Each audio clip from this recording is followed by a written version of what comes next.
guys, it's me, Memi.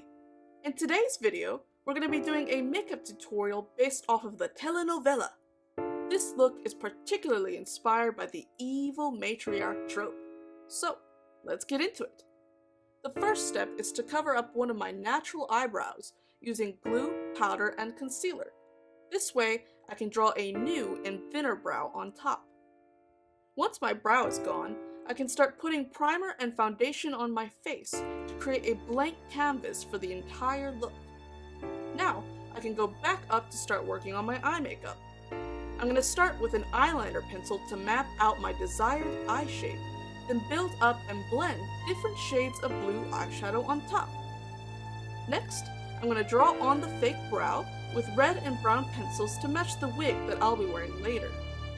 After that, I'm going to grab my contour to create shadows and spots which will age me, especially focusing on hollowing my cheeks and emphasizing natural lines in my face.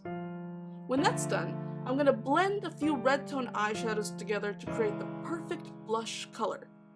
I'm going to focus it on the bottom of the apples of my cheeks, as this will make my face look like it's dragging down even more than before. Then, I'll quickly go back in with some powder to create subtle highlights before finishing up the eye makeup with a little more eyeshadow, eyeliner, and some scary spider eyelashes. Now the look is really cooking, but we can't forget about the lips. Since mine are naturally full, I'm going to give them a thinner appearance by using concealer before I apply a mix of berry red lipsticks on top. Now I'm going to use liquid latex to glue this dramatic eye patch onto my unfinished eye, before topping off the look with this fabulous wig. And this is the final look. I hope you liked it. If you did, then make sure to like, comment, and follow for more makeup transformations.